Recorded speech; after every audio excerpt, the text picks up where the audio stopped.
It's time to talk sports. It's Hacksaw's Headlines, a panorama of the world of sports, stories, comments, and opinions. Now, here's iconic sports talk show host Lee Hacksaw Hamilton and co-host John Riley. Who wants to talk sports on a Thursday? We do. From the Dixieline Lumber and Home Center studios in San Diego, we welcome you to our Thursday podcast, Hacksaw's Headlines, as we get ready to kick off a great sports weekend.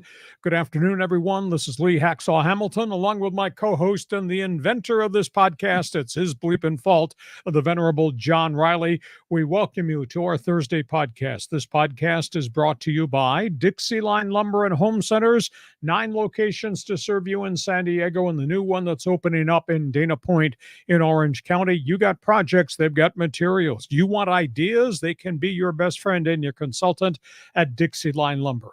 John Riley, we got so many different things to cover and talk about. A couple of program notes. We're going to do something special next week on this podcast. I'm going to be traveling. We are going to run on Monday and Thursday 2 creative features that we invented and we thought would really make neat shows. On Monday, to celebrate the World Series, we're going to do an entire show on the greatest baseball movies of all time. I think you're really going to like it because John and I argued back and forth. How cool would it be? And then when we did it, yeah, we argued back and forth and it turned out pretty cool. So next Monday, I'm going to be on the road, but we will have a Monday bonus podcast and the topic on the table, the best baseball movies of all time. Next Thursday, as I'm traveling, we will have the best football movies of all time, and you don't want to miss either one of those. Couple of other items. If you like sports, we invite you to check my website. I did my World Series and NBA previews this week. Just go to the website, leehacksawhamilton.com. It's written. If you check the website every morning when you have your first cup of coffee, you'll be fully informed with what's going on.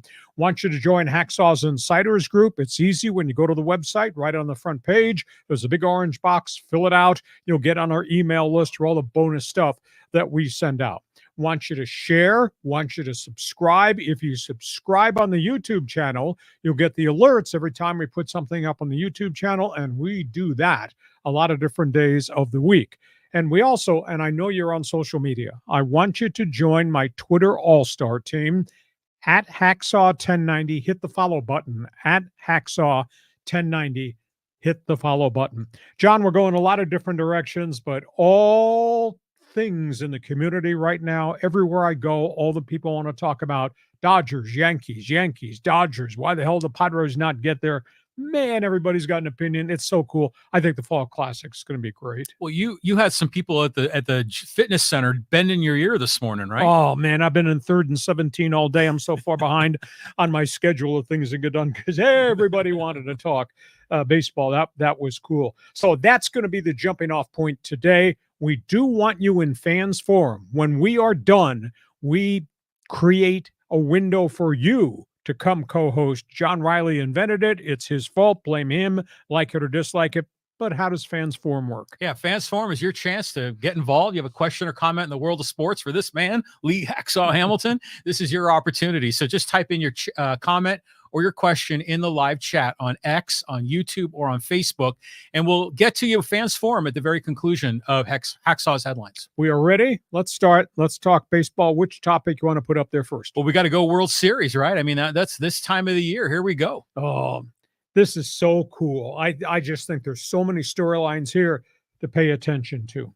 World Series, Big Apple versus Tinseltown, Bronx Bombers versus Dem Bums, the Pinstripes against Dodger Blue, Broadway versus Hollywood, Subway versus the Freeway, 27 rings versus a team that's got 7 rings. One franchise has won 41 pennants, the other has won 25.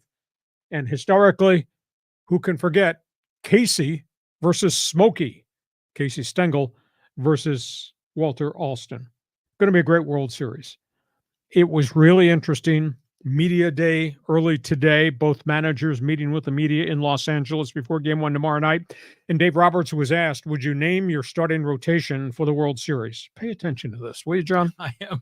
So Dave Roberts says, Jack Flaherty, Game 1. Josh Yamamoto, Game 2. Walker Buehler, game 3.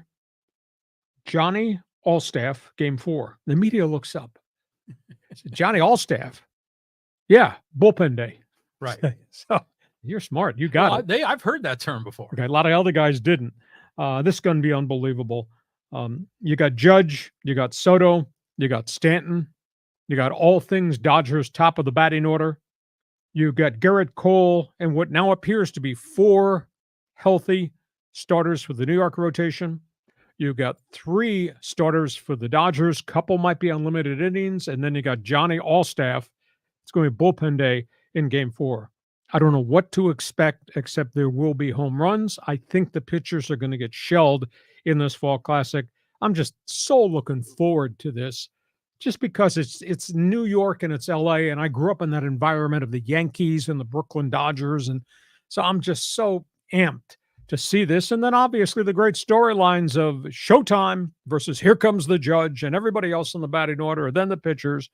So I think it's going to be a cool Fall Classic. And John Riley says, how many MVPs are we going to see in this series? Because Mookie and Freddie and Shohei have all won MVPs. And then has Judge, Soto, and Stanton all been MVPs? No, Stanton and Judge have.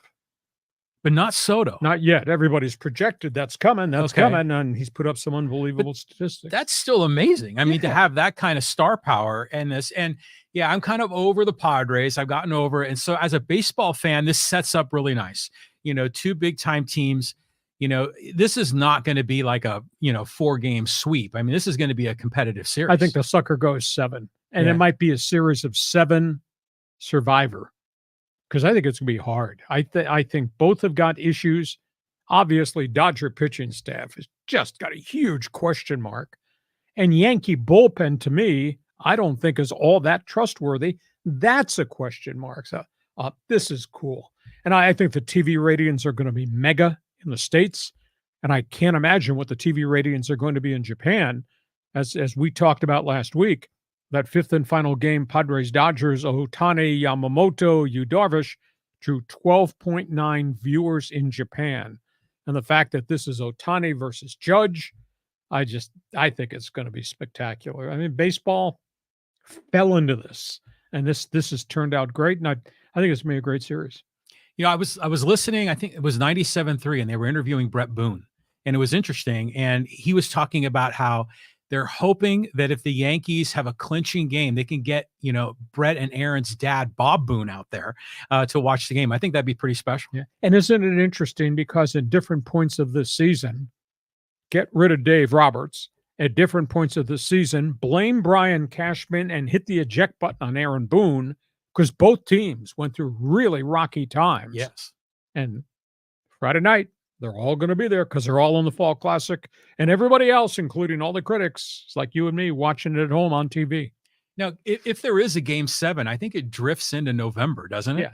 Yeah. So that's always kind of weird, Especially, yeah, exactly. Although it'd be out here. If there is a 7, it's a 2-3-2 series. Okay. So hopefully no snow. But it's going to be chippy. It's going to be nippy in New York at Yankee Stadium for games 3, 4, and 5. Yeah. See, that's what makes the Fall Classic a Fall Classic. As the temperature changes, it's no longer the boys of summer. It just makes it just going to be a great when I was a kid growing up, though, the Fall Classic ended first or second week of October while the leaves are still on the trees. Okay. We've had Fall Classics where there have been snow flurries and guys are bundled up in the dugout like you wouldn't believe. I remember that happened with Cleveland, like in the mid-90s when they were in the World Series. And I thought that was just crazy. Yeah, with the Indians. But that's the way baseball's become. I would hope we wouldn't get to a point where we get real blast cold weather that really impacts the pitchers, because the pitchers have to be able to feel the ball, hold the ball. Right. And so we'll see. But I at this point, I don't think the forecast for next week is going to be real bad on the Eastern Seaboard in terms of cold. Now, this is going to be a 2-3-2. Exactly. So the 2-2-1-1-1, is that just something from old time days? Yeah, and I think cross-country travel's got a lot to do with it, and the union had some impact there. So 2-3-2 that works.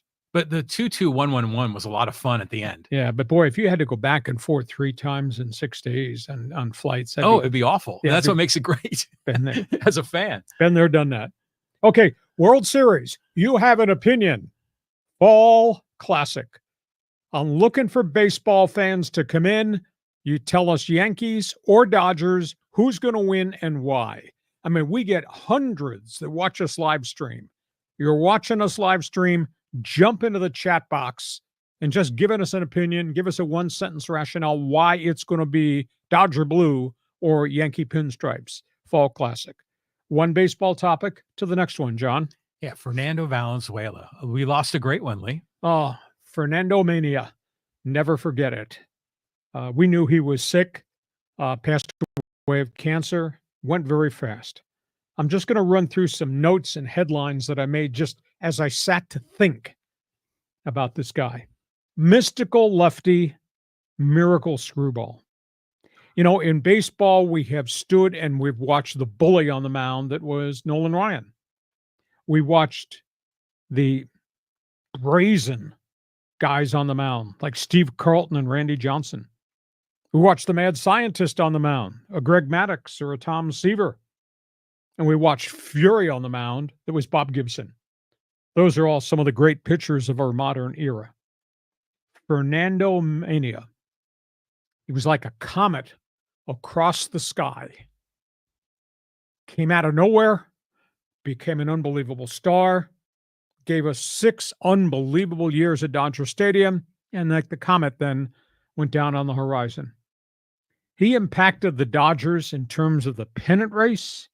He impacted the Latino communities up and down the West Coast, from Frisco to LA, into the OC, into San Diego, and then to his home country, Mexico, and reignited the love of the game. Now, it's an amazing story how he was discovered. The Dodgers' lead scout was Mike Brito, cigar-smoking, Panama hat, those white beige suits. You'd always see him like behind home plate, sometimes with the jugs gun. Exactly. He was scouting a veteran shortstop in the Mexican Summer League. 1980. He saw the 17-year-old kid pitching in the Mexican Summer League against men and dominating. That was Fernando Valenzuela. They signed him in 1981. He got to the major leagues with a snap of the fingers. At age 20, first 8 starts, he went 8-0.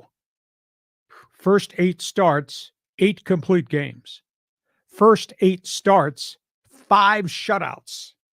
First 8 starts, 0.50 ERA. Wow. That was amazing.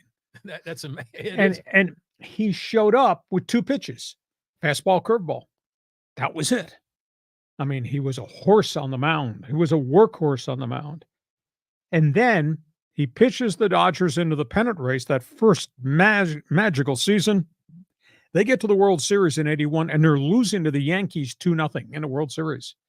Out of desperation, they come to him the night before Game 3. Lasorda tells him, "You're starting." Fernando goes out, 155-pitch effort. The Dodgers beat the Yankees, stay in the series, eventually win the series. In a 6-year span from that rookie season, for 6 consecutive seasons, Fernando threw anywhere between 251 and 285 innings every season. That's crazy. Amazing. His career stats, 113 complete games, 453 starts, record of 173 and 153. He threw over 2,900 innings. He had almost 2,100 strikeouts. He also walked 1,150 batters. He threw a lot of pitches. How did he become great? It wasn't just the fastball and the curveball, but Mike Brito sent him to the minor leagues with a former major league pitcher, Bobby Castillo. And Castillo taught him the screwball.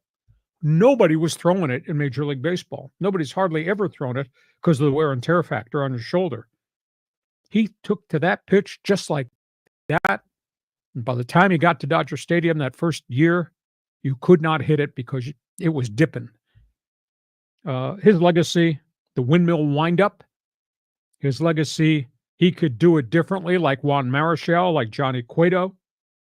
His legacy, his love of L.A., love for the Dodgers, and the Latino fans everywhere's love of Fernando. And he was humble. He came from a small farming community in central Mexico. 12 kids in his family lived in poverty, and look what he became. And it wasn't about money. It was about just being at Dodger Stadium. That's what it was for him. He became the Mexican Sandy Koufax. Hey. That's kind of interesting.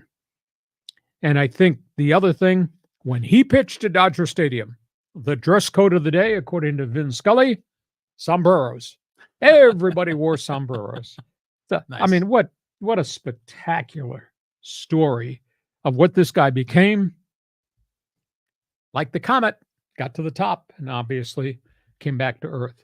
Hell of a guy. And he spent 24 years as a broadcaster once he retired after a 14-year career. And he made a bunch of stops at the tail end.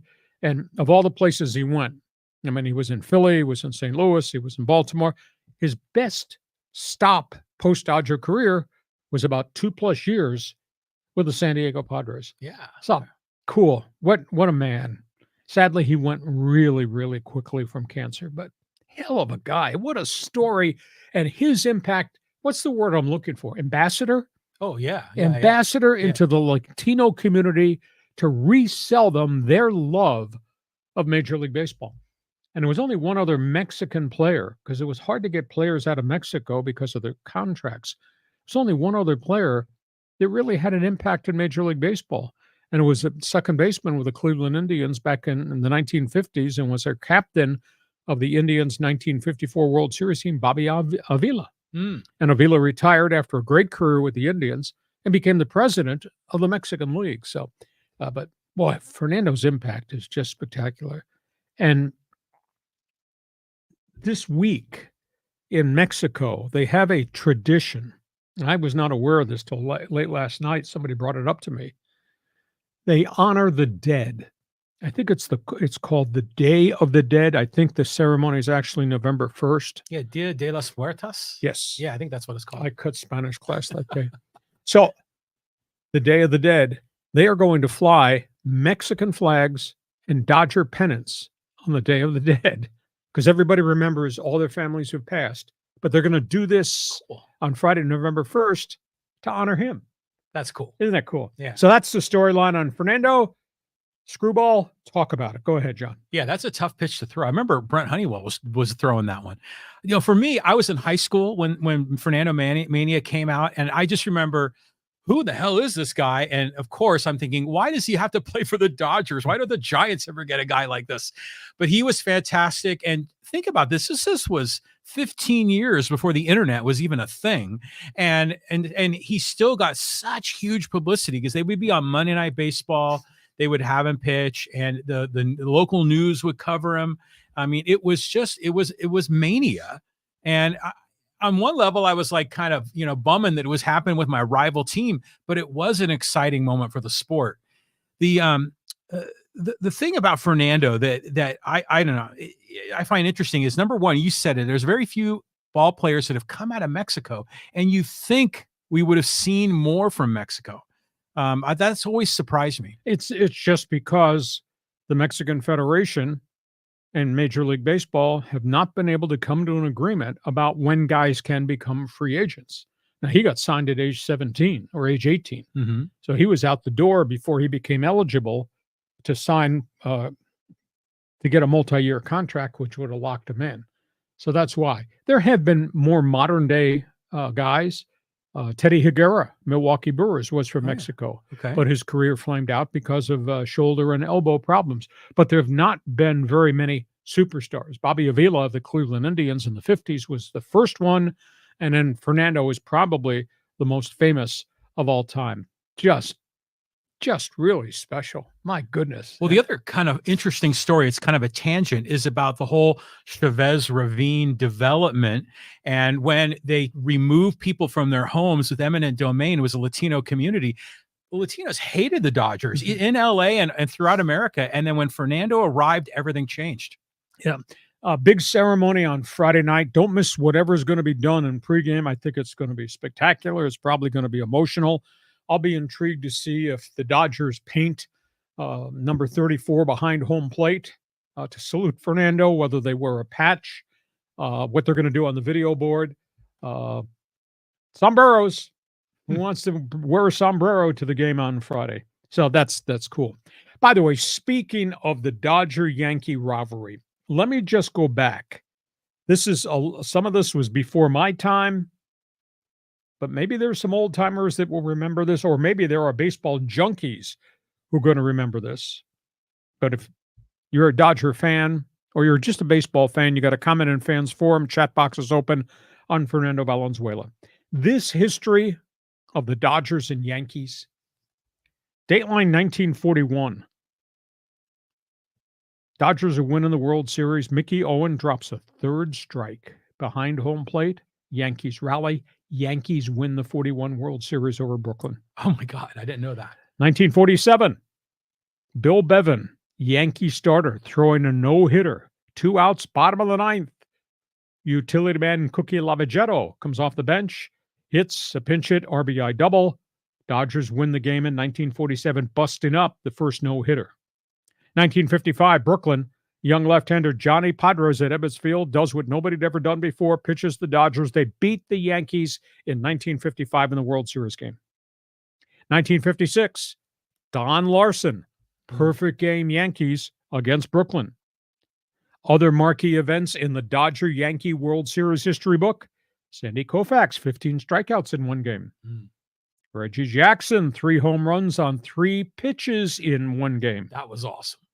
Fernando's first World Series win got the Dodgers to win the World Series in 81. And then there's the incident where the Dodgers win the World Series. Tom Lasorda is dancing on the field. George Steinbrenner throws a punch and breaks his hand. There is so much history here. This is the 12th meeting between the Yankees and Dodgers in the Fall Classic. Yankees have won 11 times. Dodgers have won the World Series ring 3 different times. Man, this is so cool. Now, 1947, wasn't that Jackie Robinson's rookie year? Yes. So, at this point, I don't know that Jackie, did he play in that World Series or did he get there the following year?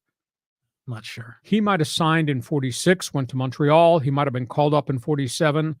I'd have to go back into my baseball encyclopedia to see if he played in that World Series. But there have been so many cool events in games between the Dodgers and Yankees. It's interesting, you talk about the Dodgers and their championships. I go back to the 60s. They had some matchups, the Dodgers with the Twins, didn't they? Like a few times, which I thought was kind of interesting. And 59 was the Dodgers and the White Sox. Yeah. The Go-Go Sox. The Go-Go Sox. Louis Aparicio and all those guys running the bases with reckless abandon.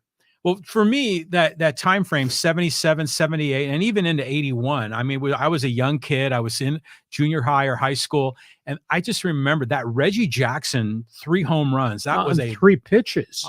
Yeah. The first pitch each at bat. Was one of those, I think, was the year of Bucky effing Dent, wasn't it? That put the Yankees into the World Series. Yep. Yeah. And of course, also, the Dodgers had the great World Series showdowns with the Orioles, the Jim Pancake Palmer era.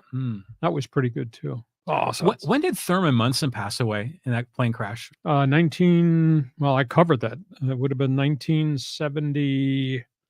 Boy, you asked me too quick. 78, maybe. So he was maybe only there for 1 or maybe 2 of the World Series. Because I remember that was a big deal when he passed. Oh yeah. I mean, he was the captain, wasn't he? Yes. Yeah, that was a rough go, but those were classic series in the late 70s. Fall Classic is back. This is going to be fun. So join us. Fans Forum chat box is open. We want you to share thoughts, opinions, ask questions, make statements about the World Series. One more baseball topic on the table here. We do have to cover this. Yeah, the Padres presser with A.J. Preller. You're going to break it all down? Yeah, A.J. Preller met with the media for about 25 minutes, rationalized a whole bunch of things. We put his quotes here for you to actually analyze and see what A.J. had to say.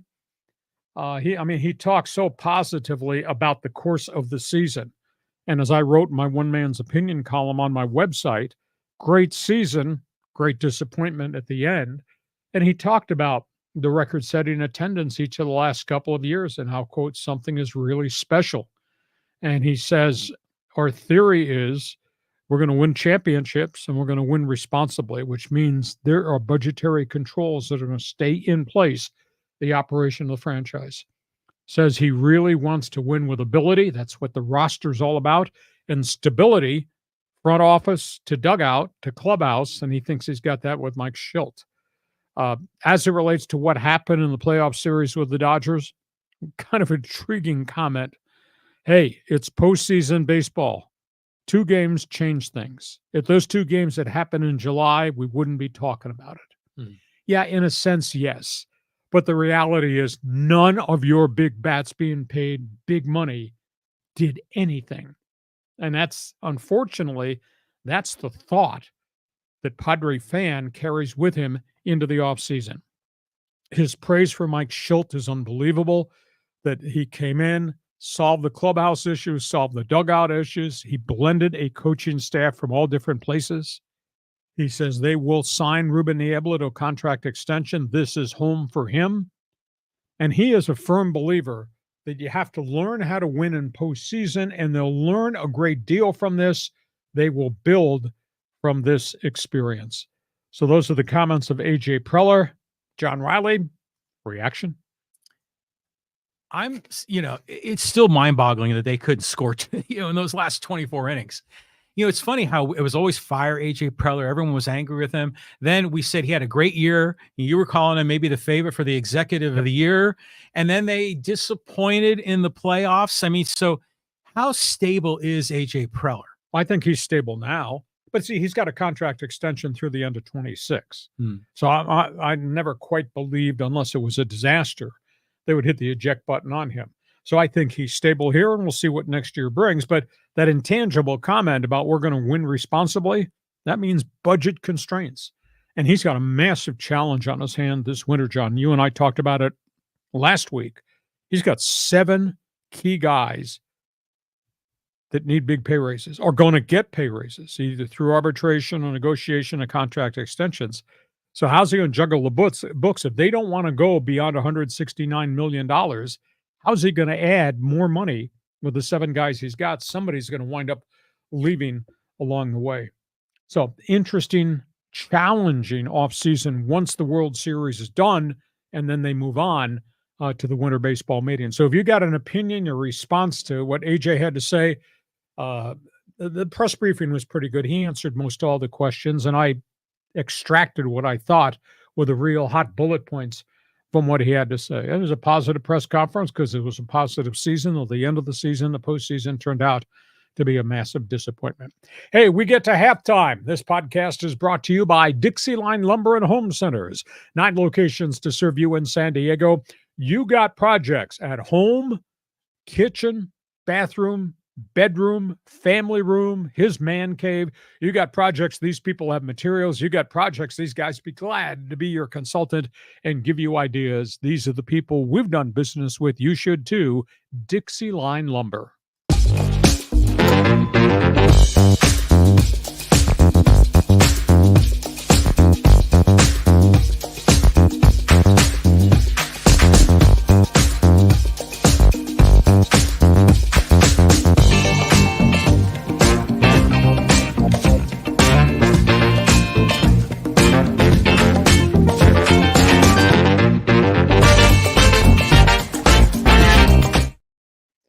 And a couple of program notes. I'm going to be on the road traveling. We got something really special planned for you next Monday and next Thursday. We're going to do, John and I put this idea together. We are doing on Monday the best baseball movies of all time. You won't want to miss it because we got film clips, we got opinions, and of course we'll invite yours. That's Monday. And Thursday, while I'm still on the road, we're going to do the best football movies of all time. And we're pulling some stuff out of the archives that you won't believe. So next Monday, Thursday, don't miss what we're going to present. John will anchor it, the best of all time. Hey, you like sports? We invite you to check my website, Lee Hacksaw Hamilton. I write every day on it. First thing in the morning, as your first cup of coffee, read what I write on my website. I think you'll really like it. While you're there, register, join Hacksaw's Insiders Group. You get all kinds of bonus emails from us. Want you to share, want you to subscribe. That time when you subscribe, we alert you every time there's something new that we place on the YouTube channel. And we also want you, because you're on social media, we want you to go ahead and join my Twitter All-Star team. Go to X, just type in my handle, my slug line, my name, at Hacksaw1090, Hacksaw1090. Hit the follow button so you'll get alerts every time I put something up on social media. And there's a lot of stuff I put up on social media. Okay, we move on to the second half. John, we're going from all things baseball to what are you doing this weekend in terms of NFL football? NFL week number 8. Look at these teams. Yeah, we got some interesting games. We start Thursday night football. This is kind of a huge game. Can the Rams save their season? The Rams beat the Raiders last weekend, kind of beat them up. Rams are starting to get healthy. Cooper Kupp is going to play tonight. There's a rumor that Puka Nacua, who's practicing, might be activated also to play. Rams are trying to save their season. Minnesota, now it's hard to say with a 5-1 record, but they did get punched last week by Detroit. So there's a burning question. Has Minnesota got something to prove going into LA to meet the Rams? That game bears watching.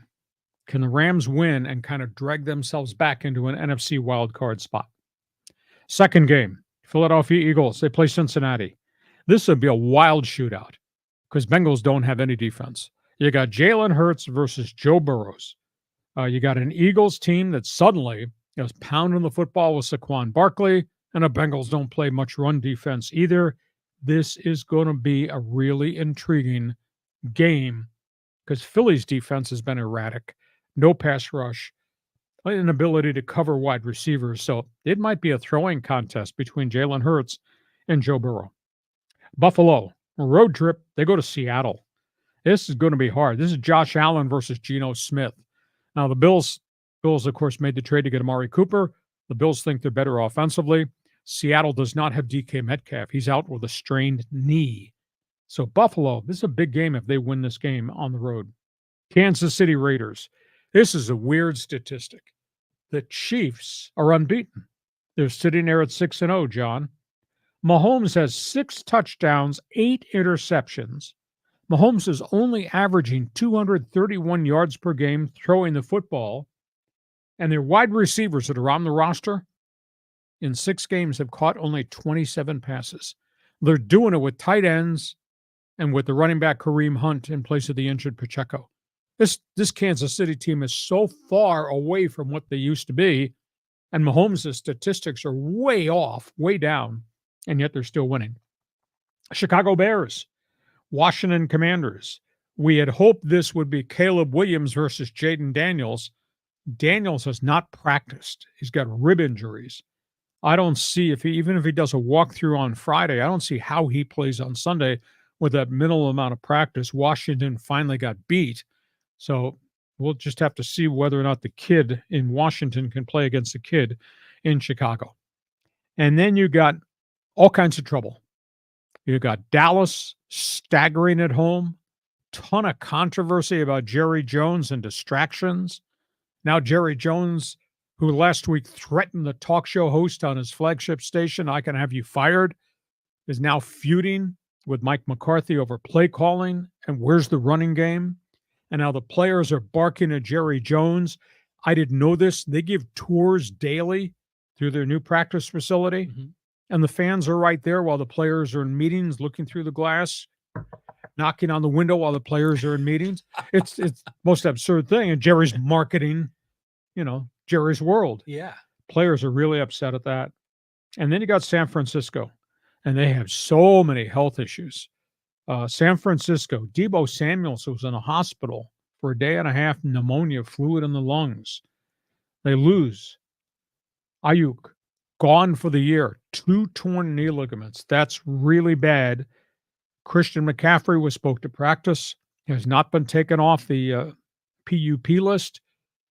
They still don't know when he's actually going to start doing football-related things, and the clock is ticking to midseason and beyond. So those are the marquee games on the NFL schedule this week.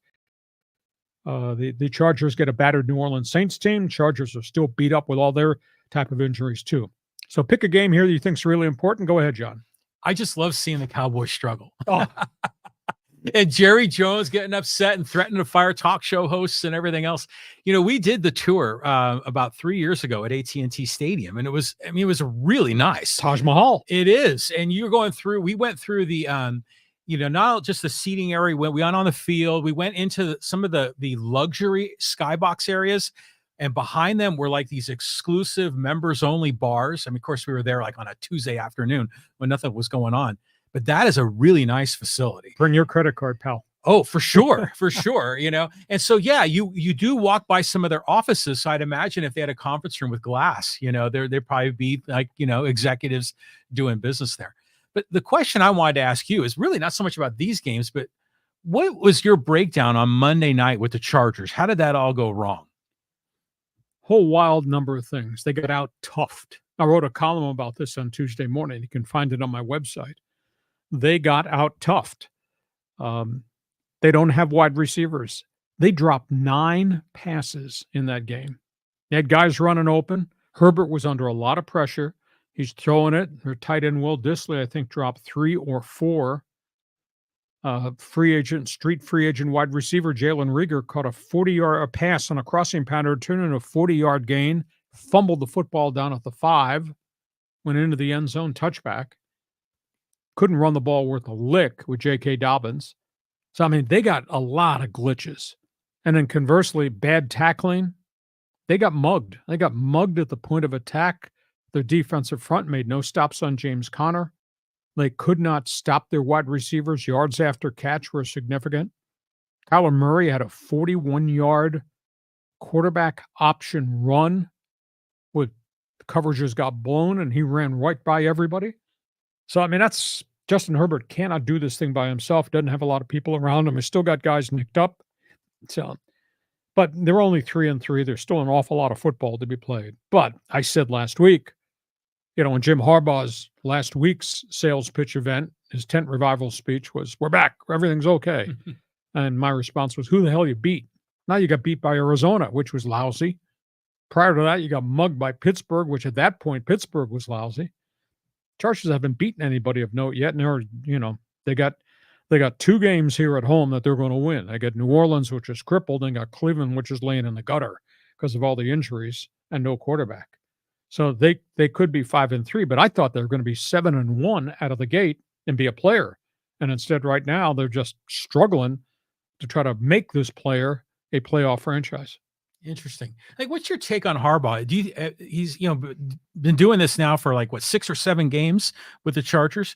Do you see him as a head coach that's more of like a leader, kind of establishing a culture and a philosophy for an organization? Or is he in the weeds with X's and O's? No, I think he's a leader. I think the players buy into everything that they're hearing from him on a daily basis. Like I say, his press conferences are like a tent revival speech. You have to sort through all this stuff to get to good quotes. He did make a comment after the game on Monday night that I thought was really easy to understand, and that's his persona. He said, "We don't lose. We learn how to win coming out of those games."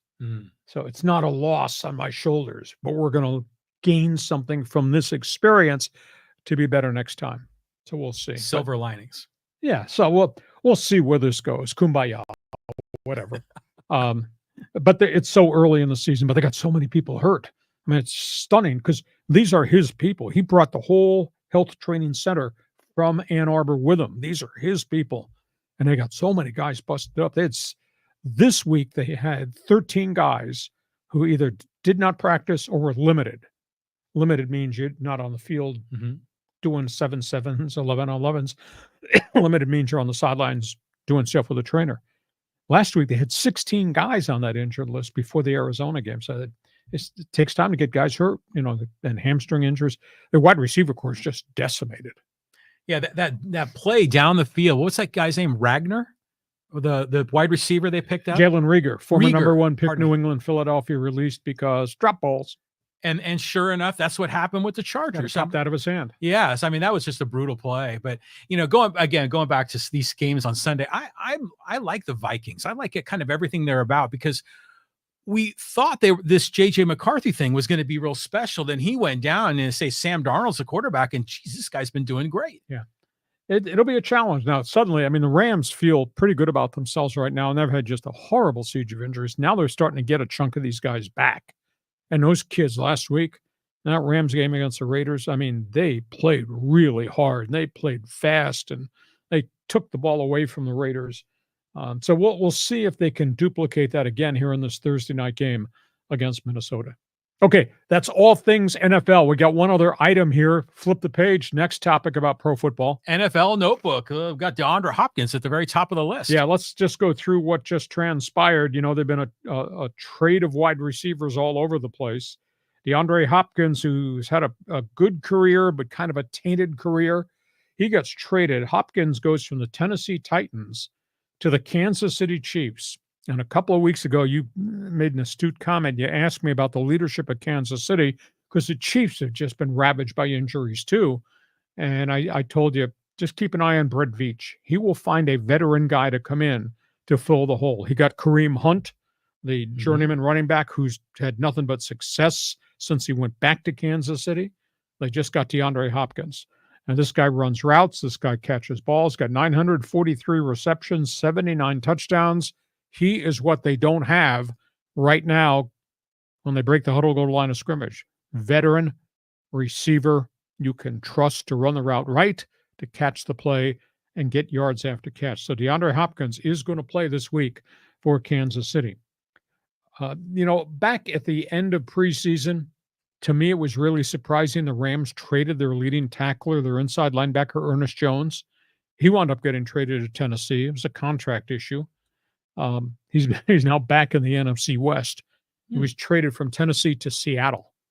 So, now the Rams are going to see their former leading tackler playing inside linebacker in Seattle. That's a good acquisition for the Seahawks.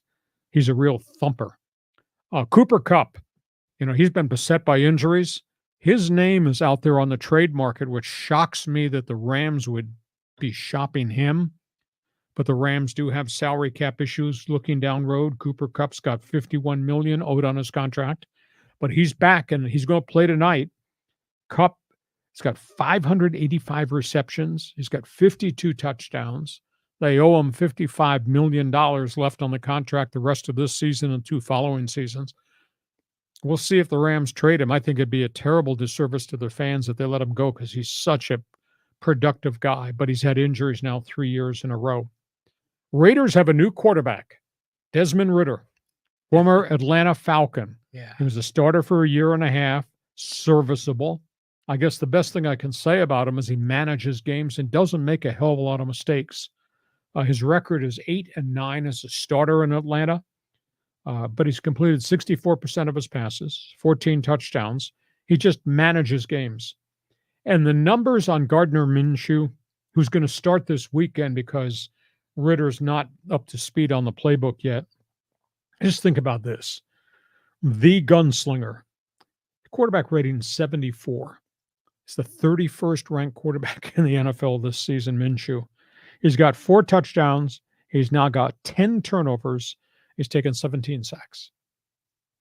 That's not the answer for the Raiders. No, not at all. So I would assume Desmond Ridder might be the starting quarterback maybe by next week.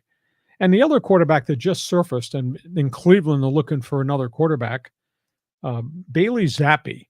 He's a kid that came out of Western Kentucky, spent a couple of years in New England as a backup, and when he had to play was productive anyhow. He got caught up with the coaching change, and they cut him loose. Bailey Zappi had been in Kansas City as an insurance policy quarterback on the developmental squad.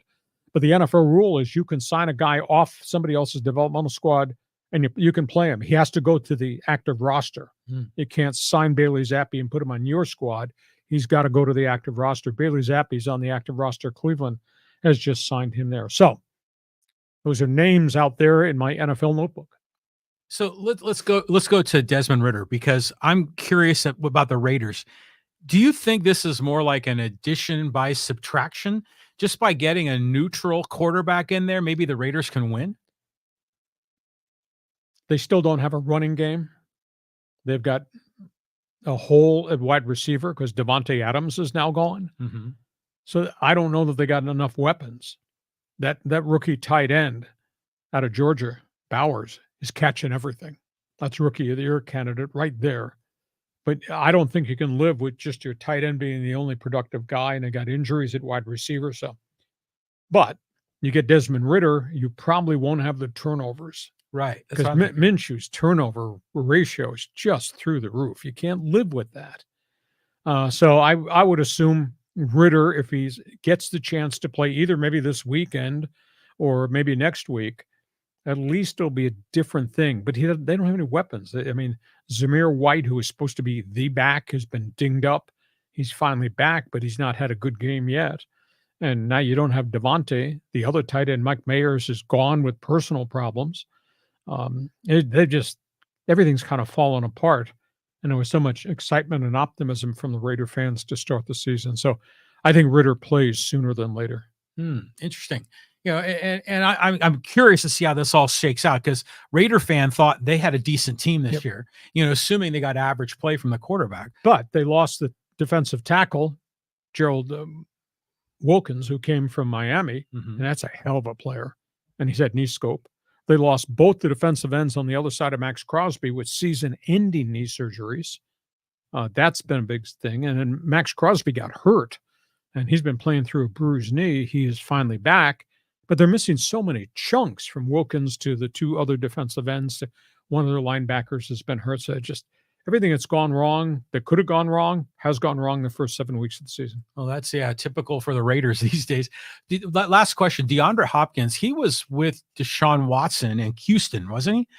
He's been all over the place. He's been with a lot of different clubs. How old is he? Yeah, 32, and he's a walk-free agent at the end of the season, but Kansas City doesn't care. The guy's productive, and, you play on an offense with Mahomes makes you even more dangerous. Yeah, that's true. Yeah. So I think it's typical Brett Veach. Plug in a guy, and these guys turn out to be very productive, and Hopkins is going to get a lot of snaps, and I'm sure he's glad to be out of Nashville because that situation's terrible. I mean, Will Levis, the young quarterback of the Titans, has been hurt, and his play has degraded terribly. I mean, he was a hot rookie last season, but not right now. So Hopkins goes from last place Tennessee to first place Kansas City, and he's thankful, and he's got a chance to show himself with a good quarterback.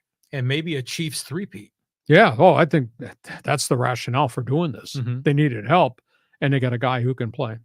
Okay, we go. You an NFL fan? Jump into the fans forum chat box.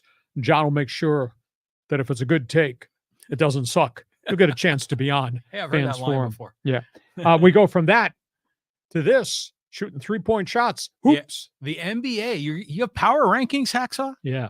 I wrote a column on my website this week, which you should check out. It's my NBA preview. I'm just going to briefly run through the hot teams here and tell you why I rated them. They are the champions till somebody knocks them off. And what Boston did on opening night was pretty impressive. Jason Tatum had 37 on opening night. And you got Jaylen Brown. Kristaps Porzingis will be back. He's had this calf issue. He's on the injured list.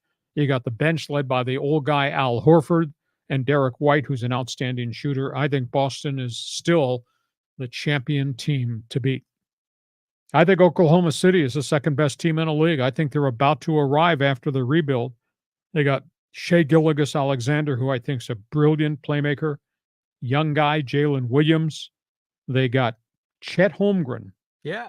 Big center out of Gonzaga. Now, a lot of people didn't pay much attention to him last year because Wembanyama came in and stole all the thunder with San Antonio. But Holmgren's a good player. And they went out in the marketplace and they got some real grit with Alex Caruso, kind of a tough guy guard who just is in your face all the time and he can shoot the three. So I think Oak City is the second best team in the league. Dallas has got a lot of age, and I'm concerned about Dallas, but Luka Doncic is back. The thing is, does this calf problem become lingering? But you got Doncic, you got another year with Kyrie Irving, who kind of played as a good teammate last season. They got Klay Thompson, who's come off all those injuries at Golden State.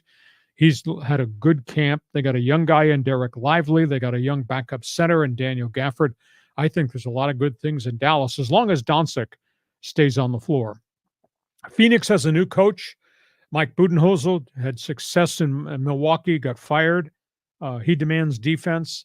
We saw the Suns with a big comeback performance. Almost beat the Lakers the other night in the opener, but they got Devin Booker. They got Kevin Durant.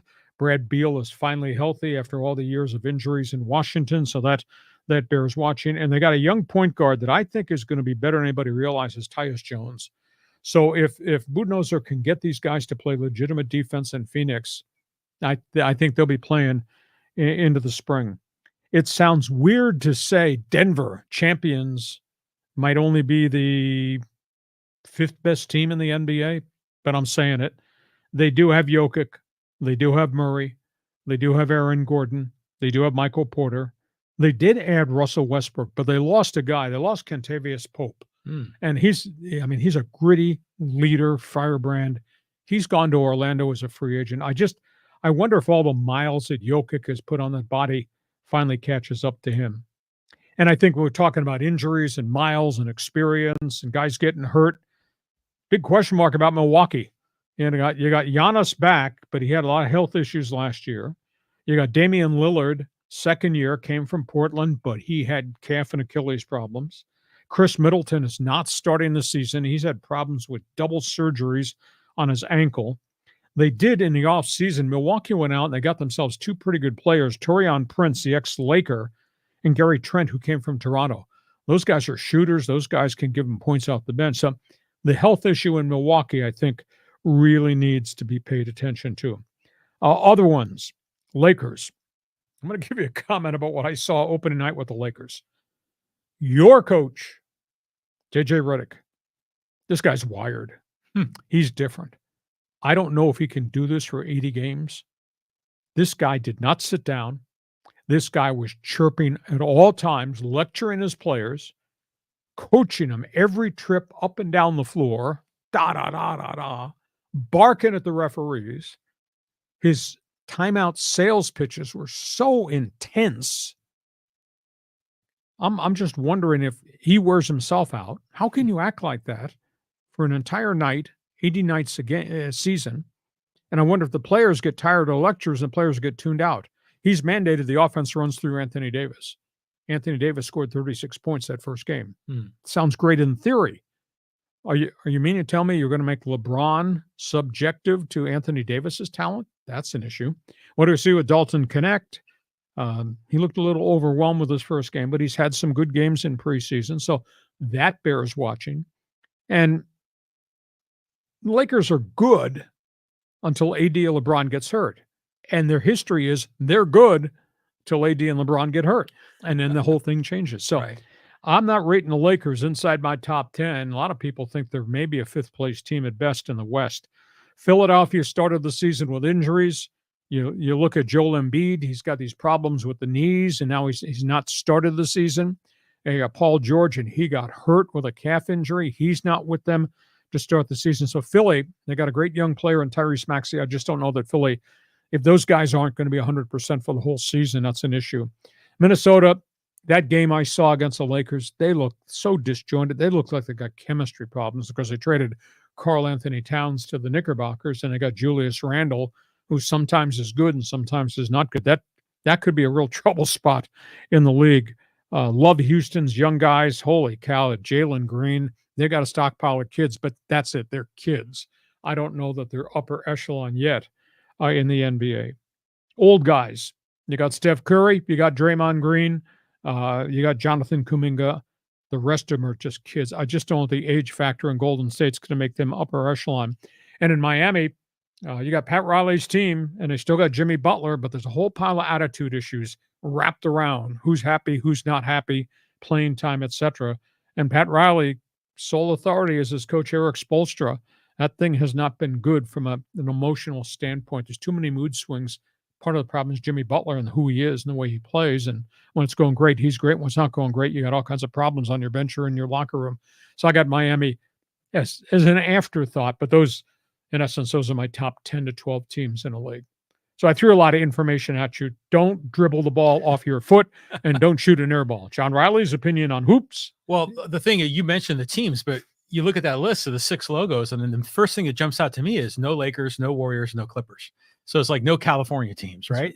So that was odd. But I do want to talk about the Suns. Did you watch the game last night? Suns, Clippers in the new arena, the Intuit Dome. What did you think of that? Yeah, it was electric. And the owner, he's such a great man, Steve Ballmer. He's going to have a heart attack jumping around. I mean, he was like a fan. He was just wired. But at the end of the day, you can't ask James Harden to play 39 minutes every night. At his age, no. And they just don't have enough firepower on that roster. So I think it's going to be a non-playoff team, and I don't think Kawhi Leonard is going to be a big-time contributor. I mean, he can't play. They just this week announced out indefinitely. And we talked about it on the Monday podcast.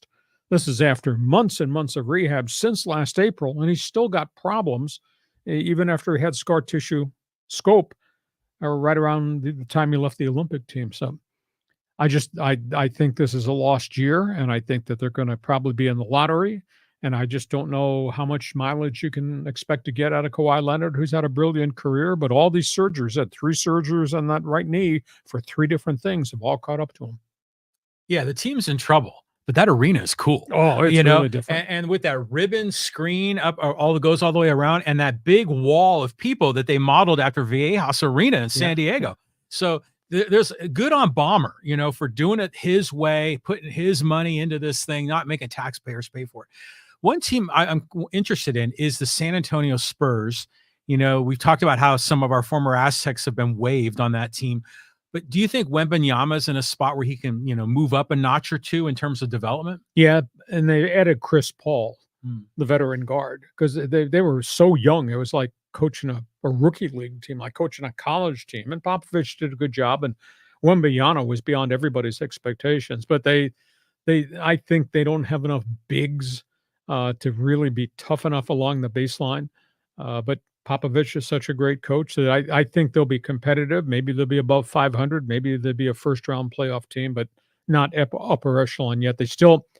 They have not delved a great deal into free agency. I think they really need to go find another warrior on that front line, a Draymond Green type persona to help buttress how good that kid is. And Wembanyama is just a great, great talent. So yeah. And he was one. I said last year on the podcast, must-see TV, you got to watch San Antonio game and see Wemby from France.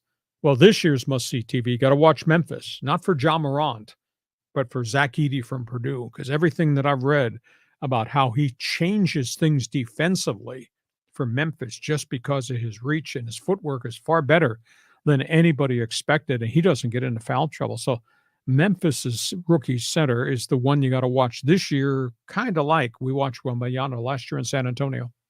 What about Knicks fan? Do they have anything to hope for? They do, but this trade is kind of strange. They're getting Karl Anthony Towns, but see, they lost their center. They lost Isaiah Hartenstein, who had really grown in to be a tough guy in the paint. You're coming in the paint, you're going to get knocked down. I got 5 fouls, and I'll use them on you. And plus, he became an offensive thrust, and he became a rebounder. Hartenstein jumped. He went to Oklahoma City. That's why I got the Thunder where the Thunder are. So the Knicks are going to be good. They got Jalen Brunson, who can just light it up. I think he's one of the best guards in the league. Does not get a hell of a lot of national recognition yet, but I don't know that they have enough people. I do like Thibodeau, the coach. You will play defense for me, damn it. So I think the Knicks are fun to watch. They're going to grind. They got Spike Lee in the front row, just losing his mind every home game at the Garden. But I don't know that they have enough right now. But we'll see. We'll see if Towns becomes a force, because Towns could not play with Rudy Gobert in Minnesota. That was like oil and water. It was just a bad combo. So it was also like a big salary dump too, wasn't it? Well, yeah, and Minnesota's ownership, and they're about to sell the franchise. But I don't think they got fair value. I mean, they got Julius Randle, who can be good some nights, but you never know, Tuesday to Thursday, Saturday, Sunday, which Julius Randle's going to show up. So that bears watching. You're an NBA fan. Feel free. Got a comment on the Lakers or the Clippers or the best teams in the league? Feel free to join us. This podcast is brought to you by Dixieline Lumber and Home Centers, 9 store locations to serve you in San Diego, and the new one that's opened up in Orange County. We like to use the phrase around here, build it or fix it. We guarantee you will enjoy it for the rest of 2024 and into 25 because of Dixieline Lumber. John, you think there's a few people up here? Look at that list of people who've joined us in Fans Forum. You got stars next to everybody's name. John's pre-screens the hottest takes.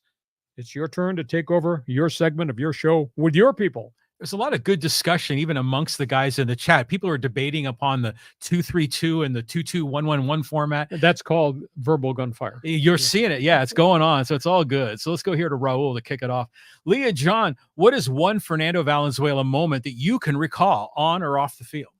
That's a good question. I mean, if I close my eyes, all I see is Fernando's windmill windup and the high kick and his eyes looking to the stars, and then the ball's right on you. That's the memory I have of Fernando. I interviewed him twice through interpreters. Very quiet, very humble. That's the kind of person he was. And he became a broadcaster, which is kind of interesting. He worked on the Spanish broadcast of Dodgers baseball for 14 years, I think it was. A great man. I mean, ambassador, not just what he accomplished on the mound by doing this, but the ambassador he became for Dodger baseball, and in essence, baseball itself, for the Latino community up and down California and obviously in Mexico. He relit the love of the Latino community for the grand old game. That's my memory of him. Well, I obviously I remember him being with the Dodgers initially and that great run they had and the hysteria all across America. It's like, who is this guy? It was like the next coming of Mark the Bird Fidrich, but in terms of a sensation. But I do remember when he came to the Padres, I remember they traded for him. Did he come from St. Louis in a deal maybe? And I was like, Fernando Valenzuela, and he actually did really well. And I found myself really rooting for him in his few years here. It's one of the few times I got lectured by somebody while doing a talk show in which that person who lectured me was correct. I've told you the story. I was doing a remote in the parking lot at Jack Murphy Stadium. Yeah. And this was after the Padres had gotten Fernando, and he was on his last legs. I mean, he had arm problems. His numbers had dropped drastically. And I just made an off-the-cuff comment about, did the Padres really need to do this? It comes off looking like a publicity stunt. And that was right. It was part of my 4 o'clock. Here's what's going on in the world of sports. Here's what Hacksaw thinks. The best 15 minutes. That's right. Damn good, too. And by 5 o'clock, who comes marching out of the Padre office down into the parking lot where we were set up and broadcasting but Larry Lucchino? Hey. And he took exception to my comment that this was a publicity stunt. And I looked at him and said, well, the stats don't bear out that this is anywhere near the Fernando that was there. Anyhow, he wound up going 13-8 the next year for the Padres. Yeah. I mean, he really had an integral impact for a short period of time. But what a great ambassador for baseball. Just phenomenal. And the hearts he touched, etc. So, yeah, he's like a hero. He's like a superhero. And I just love that when a ball player is so beloved, it goes beyond the scope of sports. Because a lot of everyday Americans that don't care about baseball know about Fernando. Sure. We'll wait and see. This first game of the World Series, people going to show up wearing sombreros? Yeah, you believe it. Yeah, for sure. Thanks for the comment, Roll. Okay, let's go here to Callan. Callan has a bunch of comments for us. He says, howdy, gents. Saw in the wake of Steve Ballmer opening up the Intuit Dome and his commitment to the Clippers, who would you put on your Mount Rushmore of sports owners? Well, but that Mount Rushmore's only got, what, 4 stone faces? Yeah. I mean, how many great owners have we had in all the different sports? And by the way, Ballmer's never gotten the Clippers to the NBA Western Conference Finals, much less the championship series. So I can't put Ballmer up on any Mount Rushmore for a period of time until they actually accomplish things. If you're asking me if it was just the NBA Mount Rushmore, it's got to involve Red Auerbach, Boston. Mm-hmm. It's obviously got to involve Jerry Buss, Lakers. And after that, are we just talking owners, or we're talking Mount Rushmore of players? I mean, we got so many phenomenal players. So that's a too simplistic question to a very complex set of talent levels that you got to look at. But Ballmer's heart's in the right place, and we'll see. I think it's a lottery team by virtue of the injury to Kawhi and the loss of Paul George, and they do have picks, and then we'll see what they do in terms of free agency, because the one thing about him, he's been really active. I mean, he tried to do it with Chris Paul and Blake Griffin, and they got close, and then they broke down with injuries. They tried to reinvent it with what they did with Paul George and with Kawhi Leonard, and they got close. And now free agency and Kawhi's injuries have dismantled that drive to the postseason. But the guy's unbelievably successful as a businessman. My goodness. I mean, the litany of things he's done in the computer industry is just through the roof. And he must be a great salesman because he's gotten all these players to want to come play for him. And this stadium, this arena is shiny. It's really spectacular.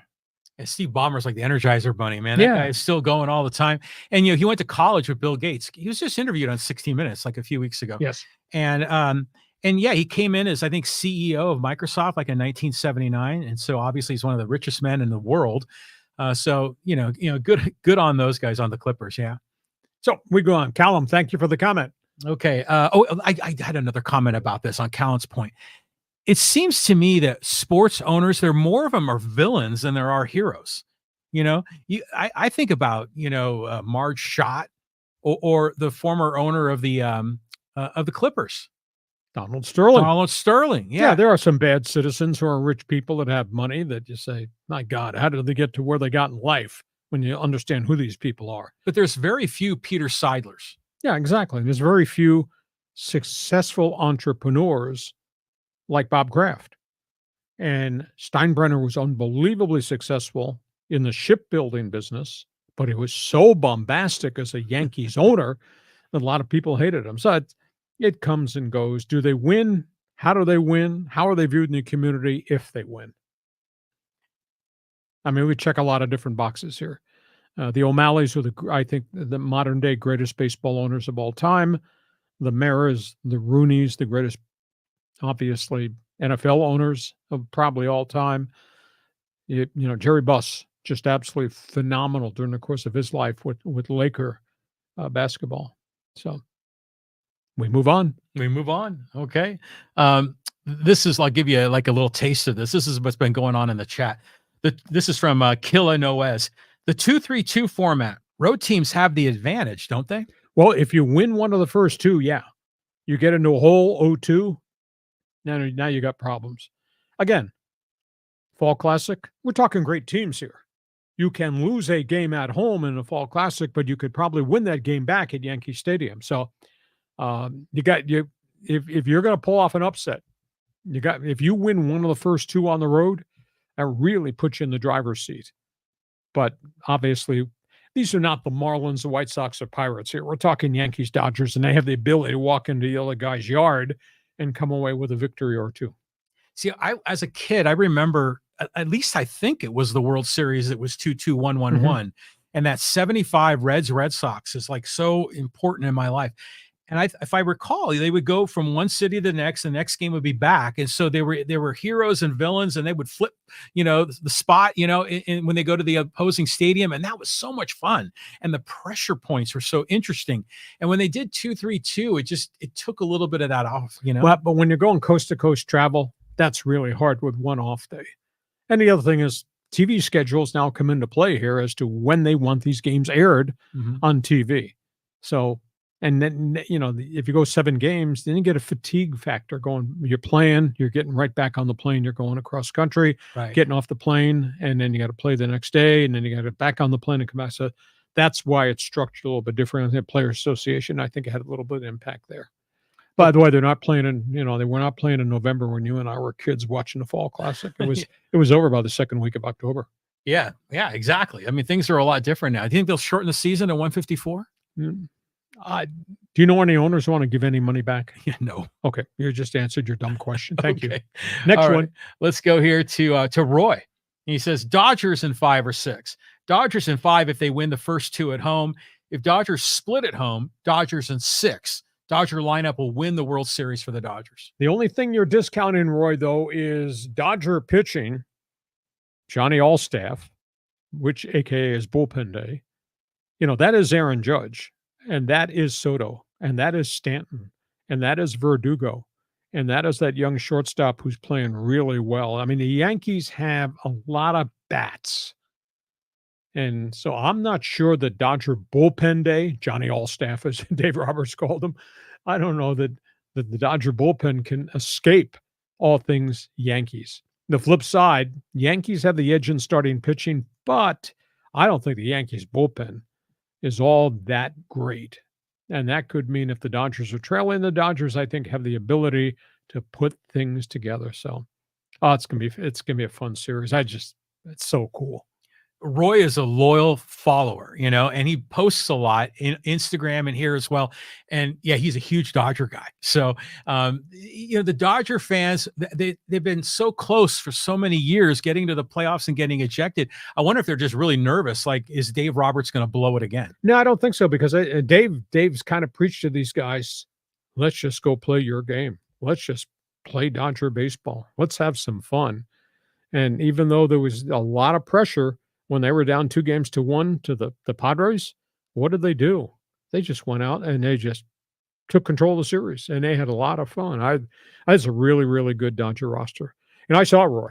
I thought, I've never met anybody that said oxygen intake problems. He looked a little blue. He's a Dodger fan. That's why. That's why Dodger likes me. I showed up with my Dodger hoodie last week, and what color am I wearing today? Yeah, well, I think it is. I'm not sure. I'm colorblind. That's the problem. No, that's blue. That's blue. Okay. Yeah. What shade of blue is it? I think that's like Hawaiian blue, like the Detroit Lions. Oh, okay. And what the hell are you wearing? Is that oil can gray or something? Something like that. Yeah, from the garage. Okay. Yeah. Okay. Next question. Thanks, Roy. Okay, let's go to Angel. Age 4, I knew how big Fernando-Mania was when Televisa televised Dodgers game wherever Fernando Valenzuela pitched, albeit on tape delay. When he pitched, it was poetry in motion. Gracias por la memoria, Toro. El Toro. I agree with you. Well said. And TV did not do much in terms of covering Major League Baseball. And when Fernando-Mania arrived, they televised his starts. And when he was removed, they went off the air. They televised him. It's like Japanese baseball. That's what they did when I think it was Ichiro, when Suzuki first came to Seattle. They would televise the Mariners up until the point he got taken out of the game. And when he left the game or he didn't play, they didn't televise. It was strange. Oh, but his impact as an ambassador in baseball. And like I say, the ceremony in Mexico in which you remember your family members who are deceased, I guess it's called the Day of the Dead. I think it's on November 1st, which I think is next Friday. But evidently, they're going to have Dodger pennants and the Mexican flag in memory of Fernando Valenzuela. Nationwide. Cool. Nationwide, that is cool. When I think of Fernando Valenzuela, I always just think of him with Vin Scully. Yeah. And they had a really nice relationship, and Vin is always telling Fernando's story. So it's always fun to go back and listen to those broadcasts. I remember him vividly talking about, he'd do the pregame. He'd start the broadcast. It's Sombrero Saturday at Dodger Stadium. Nice. Pull up a chair. Fernando is going to start high school. So.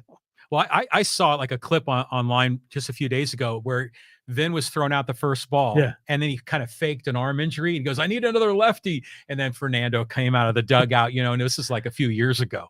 But Fernando, I saw that photo of him online that he had to take a step back from his broadcasting duties, and he had lost so much weight. And then boom, he's gone. He went very quickly. Yeah. And he's a very private person. And even as a player, as a superstar, making mega money, he was just a really private person. But so great story. Angel, thank you for joining us. Okay. Well, here's Killa also says, number 34 remembrance patch will be worn. Exactly. So that's cool. I like seeing that. I wonder if the Dodgers will wear a black armband as part of their uniforms. That would be kind of significant, because the minute you see that, the minute you know what it references. Oh yeah. That'd be interesting if they wear a black armband. I don't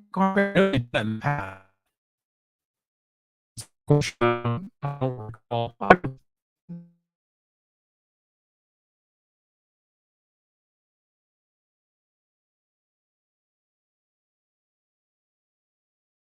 Basic gray. Now we're back. It's your black shirt. Yeah, that must be what it is. Oil stained. Okay, let's go here to Willie. He goes, been a baseball fan in Ohio since the late 50s. When I watched Fernando pitch, Mike Brito behind home plate with the radar gun, and Vin Scully, talking about him, during the play-by-play, it was as close to heaven as baseball could be. It's so cool. Mike Brito, legendary scout. And he was the pioneer in Mexico for the Dodgers, in Cuba for the Dodgers. And he did stuff in Japan. I mean, the Dodgers internationally have been one of the greatest franchises of all time. And, of course, the Dodgers are the ones that broke the color barrier with Jackie Robinson. But I went to Vero Beach 3 years in a row to do my sports talk show there when I was on the old 690. And once we became a San Diego, LA station, and they sent me to Vero Beach to do my show for a whole week. It was just an absolute thrill. I'd see Brito. He'd walk the back lots. He had a big Panama hat. He had a beige Panama hat. Always wore a floral shirt with a tie. Yeah. And a pink suit or a beige suit. He was dressed to the nines as a fashion plate, and always had a cigar. Just interesting persona. But boy, what a really good scout. Yeah, and it's kind of cool where you're kind of known as the guy that discovered Fernando Valenzuela, amongst others. Yeah, so good on him. He's got that relationship with Fernando going back many years. But I do remember that sometimes the TV cameras would focus on him a little bit, and you're like, oh yeah, that guy, with the gun. Okay. This has been going on. This 232-22111, according to 4RXLA. The World Series has never been 22111. You're thinking of the NBA Finals that went to that format for about 20 years before going back to 232. I could have sworn it was 22111 back in the day, but that was a long time ago. And again, long time ago, you talked about the Reds and the Red Sox. Well, that's a short plane flight. Even if it's the running Redbirds, St. Louis Cardinals, and the Yankees, that's a short flight. When you start talking about coast to coast, that's different. It is, but it's always confusing. Like at first, it was the different NBA and the NHL all did them differently, and now I find myself every year I got to remember, okay, this is the wild card round, so it's best of 3. The next one's best of 5, and then best of 7 for the AL, NLCSs, and then World Series. Yeah, and the World Series. Back in the day, I bet you didn't know this, the World Series was a best of 9. That must be like before Babe Ruth, right? Well, that was the era of Joe Jackson and the White Sox Black Sox scandal. That was a best of 9 series. Interesting. Yeah, that's a lot of baseball. Next question. Okay, let's move on down the list to let's go here to John. And he says Joey Bosa is a China doll. He gets hurt on the first play of the season. Sheesh. Yeah, 5 years in a row he's had something, and it's always something. It's not that he's not in shape. It's just that he gets hurt. Guys fall on his ankle. He'd roll up on his knees. Now he's got a hip issue. He's not practicing at all. I think this will be his final year here, even though he and Khalil Mack both restructured down their Charger contracts to help him with a salary cap. You're not going to pay this guy $25 million or $30 million because he's always hurt. He can't stay on the field. It's too bad. He started like a house of fire. I always thought, though, he was really undersized to be a warrior-type defensive end. He was more of a rush guy, and they've kind of employed him more as a linebacker than anything else. But real tough time for him right now. Not playing at all, not contributing at all, and no sense at all when he's going to be back. We had fun Monday night watching the game together. Yeah. And I remember when the camera went to Bosa, and you see him in the street clothes, and you're like, oh, here we go again.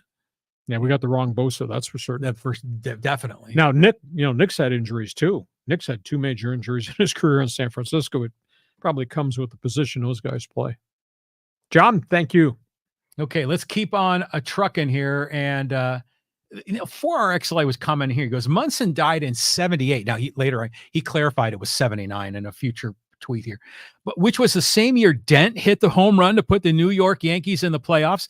Reggie hit 3 homers in 77. Munson was also on the 76 World Series.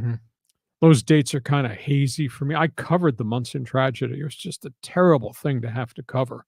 And I was friends with Thurman Munson. And I worked in Akron. He lived in North Canton. Actually, he came up one night and stayed in the studio for a whole hour just taking phone calls just because he wanted to hang around. Really? He was a neat guy. Played at Kent State right next door. And I covered that funeral. Oh, I covered the plane crash. When I got a sign down there, so you need to get to the Akron Canton Airport. There's been a plane crash, and the feeling is it might be Thurman Munson's plane, and it was. And he was on an off day, and he was practicing takeoffs and landings and some type of small Lear jet, and he missed the runway, went through a fence, and he broke his neck, and he got trapped. They couldn't get him out. He couldn't get out of the cockpit, and of course there was a fire, and he died because of that, and they couldn't get in to save him. And the funeral was just, the 2 things in the world that I'll never forget was covering the funeral And then I covered the Marshall University plane crash in West Virginia in 1970. But to see the Yankees, I mean, they were all at the front on both sides in the church in North Canton. And to see Steinbrenner and to see Billy Martin just wept through the whole process. And Reggie and Catfish. Oh, man, it was terrible. It took the Yankees forever to kind of recover from Thurman Munson's death. A great player. Holy cow. What a leader. Not, he was not going to hit 45 home runs. He was not going to bat 328. But just what firebrand, is that the correct term? I mean, you talk about in the clubhouse, this is my team. You are going to follow me. I am picking up the flag and we're going to go get it done. And he just played. He grinded. He was a really good guy. It's interesting that you were at that funeral with all those Yankees there. That must be like watching a Hollywood movie kind of unfold with all these celebrity ball players, wearing suits at the funeral. That would have been an interesting event. Yeah, it was just emotional. And I was doing freelance for the Associated Press. So I had set up that when they did eulogies, I was able to record the eulogies, and I fed them back to the Associated Press radio network in Washington, D.C. And then I did live, not live reports, but I did voice reports from the site before the ceremony, right after the ceremony. It was like being in a press box at a Major League playoff game. There's so many media that were there. We all were cordoned off to a certain aspect of the church, but something I never, ever forget. So it's interesting. You go from a young broadcaster who was going to be a disc jockey and play the hits to doing sports, to covering Thurman Munson's funeral and covering the tragedy on the hillside at West Virginia at Marshall University. So done a lot of things, including broadcasting bad football games and some Super Bowls that turned out to be bad games too. That was a bad one. Yeah. Yeah, it was. Okay, let's keep moving on. Let's go to Greg. I want to talk about USC. He says, Lee, what are your thoughts now on Lincoln Riley at SC? Is he on the hot seat? A lot of people not real happy about this. Hey, how has this worked out? This Pac-12 to the Big Ten. How has this worked out? If you separate the Oregon Ducks at 6-0, right? Everybody else from that conference that went to this conference, their combined record is 4-10. And then if you add in those guys who went from that conference to the ACC, that's been pretty bleeping bad too. So this whole thing of USC, UCLA, and Washington, Oregon going there, and Cal and Stanford going there, that hasn't worked out real well. Not worked out well for Utah in the Big 12, Arizona in the Big 12. Arizona State's had a decent start. Colorado's been some good, some bad. But the guys who went to the Big 10, 4-10, and there's still half a season to be played. See, I that makes sense to me because, back in the day, roll the clock back 20, 30 years ago when the Pac-5 or Pac-12 was a legitimate Power 5. But before the Pac-12 broke up, they were like a 4.5. They were not at the same level as the other four conferences, but yet they were still a power conference. So I'd imagine that the recruiting probably had declined over the last 10 or 20 years, is my hunch. And we kind of knew that they were going to get smacked around in the Big Ten and even in the ACC, Stanford and Berkeley. You figured they had no chance. And in terms of Greg's question about Lincoln Riley, he's catching a lot of crap for game management. Yeah, I mean, Riley on the left hand will say, hey, we got 4 losses. We were in the game to the final possession, all 4. Well, the other hand should be saying, yeah, I screwed up final possession play calling, use or lack of use of timeouts, and plays called that resulted in failures or turnovers or blocked field goals or loss of downs. They've been right there, but they're sitting there at 3 and 4 because I think his game management has really been substandard. So, and their defense is not grossly improved, and then they lost one of their defensive tackles, so decided to opt out and sit out the rest of the season in Bear Alexander.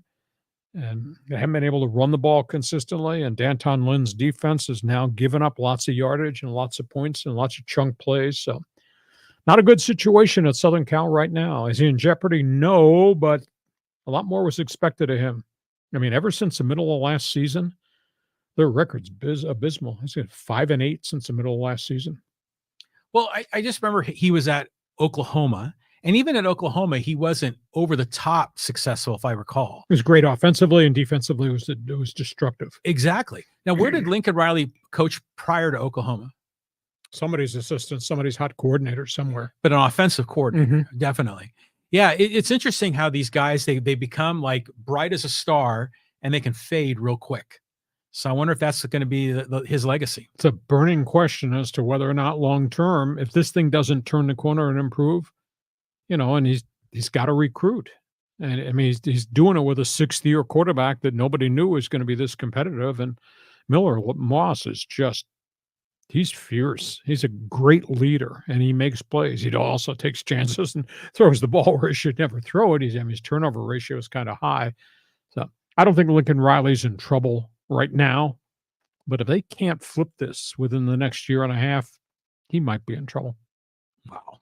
Yeah, here we go. Greg, good question. Thank you. Okay, let's go here to to Bob. He says, I'm bullish on the Dodgers bullpen game, but I am concerned with overtaxing the pen for games 5, 6, and 7 if necessary. Well, I think item 1 is, what do you get out of Flaherty? Flaherty's been good. Flaherty's not been good. That's a big issue. What do you get out of Buehler? Now, Buehler has thrown 7 shutout innings in a row his last 2 starts. He had that bad inning against the Padres when the defense betrayed him, but he stayed in the game. He's the one that told Dave Roberts, who went to pull him in about the 6th inning of that game, get the F off the mound. I'm finishing this inning. And he did. So he's got 7 straight shutout innings. But what do you get out of Buehler against the Yankees' big bats? Because if your starters, what happens to Yamamoto? If your starters get knocked around in the 2nd and 3rd inning, do you have to go to the bullpen early? Or do you let them take one for the team and you just lose the game? That's the big issue. And then when the Dodgers beat the Padres, their analytics guys did a hell of a job of matching right-hander versus Padre right-hander, choking them off. And the next inning, when the left-handers came up, they brought the left-handers in. They choked them off.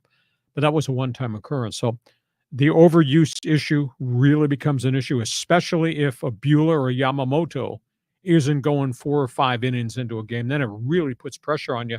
And then obviously you got the bullpen game. Now, the bullpen game is supposed to be, and it's a real valid question, Bob. The bullpen game, your guy's only supposed to throw 1 frame. Every guy out of the pen, they'll use 8 guys, will throw 1 inning in the bullpen game. Maybe you ask Honeywell to go a 2nd inning, or maybe Landon Knack. But you're asking your closer and the setup guys to give me 1 quality inning each, which means you can come back the next day and use them. But if somebody gets into a 32-pitch inning, a stress inning, about stress, dealing with me. I mean, you get into a stress inning, John, now that impacts everybody else if that guy can't get out of that 1 inning outing. Isn't it amazing how we thought the whole Dodger pitching staff was going to hell in a handbasket? That's what I wrote at midseason when they were, their starting rotation was a disaster. The bullpen had a 6.58 ERA for like a month. Yeah. And all their guys are on the disabled list. And somebody in New York wrote a column that said, the Dodgers, they got the best pitching staff in the world on the disabled list. I mean, look at all the Dodger arms that are having surgery, or, from Glasnow to Kershaw to all the young pups who pitch pretty well. They're all on the DL. So in essence, the New York media is right. Dodgers have a hell of a pitching staff. It's all on the disabled list. But they're in the World Series. I mean, they've been doing, they're hitting, but hell, they shut out the Padres for 24 innings, and a lot of these guys, are playing really well. Blake Trinan is a lot of fun to watch, by the way. On we go. On we go. Willie has a comment here kind of clarifying things for us. The 75 World Series was 2 in Boston, 3 in Cincy, and games 6 and 7 in Fenway.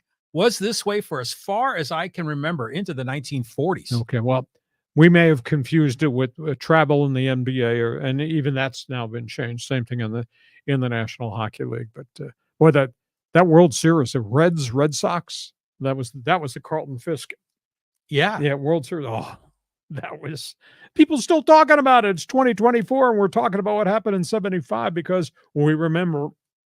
Oh yeah, who was the other guy? Was it Rico Cardi? I think was on the Red Sox. Rico Petrocelli. No? That I don't know. Rico I'm Carter getting might have been there confused. too at one time. But I just remember there were a lot of characters. Again, it was just an impressionable time in my life. You didn't like George C. Scott. George Scott was there too. Oh, I was thinking of the guy that did the movie Patton. No, but George Scott, the slugger, that was a persona too. Oh yeah, it was all those characters. It was Luis Tion, who we talked about a few weeks ago. That was a great series. It was just so much fun. On we go. Let's do a couple more here before we put a lid on it. Okay, we're going to go to social media here, and let's get some Raider talk here. This is from Fitness Task. Did we go over this one last week? I'm not sure if we did. We need the #1 pick in the 2025 draft. Brady is pretty much calling the shots now. Hire Bill Belichick and draft Shedeur Sanders. Well, the only problem is that they've given Tom Telesco a multi-year contract, and I don't think that Telesco could work with Belichick if Belichick wants full control. Now, Belichick wants to be a head coach. I guess anything is humanly possible. But they're going to get, probably the way they are constructed right now with all the injuries and the problems, they're going to get a high first-round draft pick, and it might be Shedeur Sanders. It might be somebody else. This will be fascinating to watch through the rest of the season. But is Antonio Pierce the right guy? I have reservations whether he's the right guy to be head coach. But their roster they got holes in so many places in their roster at running back because they let Josh Jacobs go. Now Devontae Adams has been traded, and they just continue to have injury problems. So a lot of their young players, and their offensive line has never been what they thought the offensive line would be. It's the left tackle Colton Miller from UCLA, who's like a 7 or 8 year veteran, and that's just interchangeable parts, and none of them ever stand out. I'm sorry, you got problems. You're a Raider fan. You got problems. Someone needs to call Art Shell and Gene Upshaw to show up for work here. But you're talking about maybe Shedeur Sanders. Who are like the top 3 or 4 names for the Heisman this year? Oh, well, the biggest disappointment has been the running back out of Oklahoma State and have not had a good season, Gordon. A lot of people thought that's a lock. Sanders, his running mate, Travis Hunter, the wide receiver cornerback, plays 102 snaps a game. He's probably will get more votes than Shedeur Sanders right there. I'd have to think. I'm so involved with baseball and the NFL. I haven't paid much attention to who are the other hot candidates out there. Maybe Dylan Gabriel at the University of Oregon. I would have thought the Alabama quarterback, but for some reason they got problems with the Crimson Tide. It's not Jalen Milroe's fault, but they're not getting the kind of support that I thought Milroe was going to get, because I had him as probably a preseason All-American and maybe a Heisman Trophy candidate. The Ohio State quarterback he's a game manager. He's not a game winner. Michigan doesn't have a quarterback right now. That's become a big issue. Obviously, Clemson's got a freshman quarterback. The other Florida schools are, I will say, one of the dark horses, and he's not getting any ink at all, but you should pay attention. Cam Ward at Miami, who used to be at Washington State. He's having an unbelievable statistics season for the Hurricanes. He's going to probably get votes as we go through the second half of the season. The Canes are unbeaten. Nobody in the country is paying any attention. I think they might be maybe 6th in the nation. So just off the top of my head, those are names to consider. What about the kid from Boise State? The running back. Well, Ashton Genty. Yeah, for sure. I do think a segment of the community in the Deep South, it's Mountain West Conference, it's Boise State, and we're not voting for somebody from Boise State that plays 1AA football. I mean, he said his statistical season is just absolutely amazing, and I think Genty's going to get a lot of votes. I don't know if he's going to get enough votes on the Eastern Seaboard, especially in the Deep South, because it's the Mountain West Conference. Yeah, like Marshall Faulk got screwed. This guy might get screwed. Let's keep going. Talk some Padres here. This is with Parallel Post. Dylan Cease is basically Rick Sutcliffe without the nasty forkball. Dodgers exposed him. He is young. Like you, he may recover and be a viable option for the Padres in 3 years. Been listening to Hacksaw since I was a kid. Good choice. Good taste. Nothing wrong with Cease. He should have never been allowed to go out there and pitch on 3 days rest after an 82-pitch outing the prior start against the Dodgers. Towards the end of the season, he wasn't the same pitcher. And they had solved all his mechanical problems with the delivery and where his glove was and the placement of the ball. And he had that dominant run where he threw the no-hitter, and he had a bunch of one-hitters, but it kind of got away from him at the end of the season. But what I happened to Cease at the end, I think, is mismanagement by Mike Shildt. I put it all at his front door. And they're going to have to live with that through the offseason because this was their opportunity. This was a complete team, a good team. Of course, this team also stopped hitting along the way because the Dodgers just were dominant with a pitching staff that kind of came back from the dead. Yeah. Just we're replaying these old memories that are just killing me. But when I think of Rick Sutcliffe, I mean, there's obviously he's the Cubs in '84, and he's with the Dodgers at one point very early in his career. But did you ever hear the audio clip of him showing up in the Padres broadcast booth with Matt Vasgersian, and Sutcliffe was drunk off his ass and was I think I heard about it. Yeah. Yeah. And he's basically saying, Matty V, what are you doing here? You know, you should be on a national broadcast. You know, you're too good to be here for the Padres. And then shortly thereafter, Matty V was the MLB Network and still is to this hour. Yeah. So I always think of Good Rick guy. Sutcliffe. That's well, Sutcliffe was in Cleveland too. I mean, he was feisty and he was competitive. He was combative, and he squeezed every ounce of baseball out of his arm. He was a good pitcher, good personality. I love him in Chicago too. Oh yeah. Okay, let's keep on moving. We'll go to talk a little more Padres, and this is with Mike. He says, Profar stopped hitting after the All-Star break. It wasn't just the playoffs he didn't hit. It was the entire second half. How do you allow this guy to continue to hit in the third slot when he clearly reverted back to being a 240 hitter?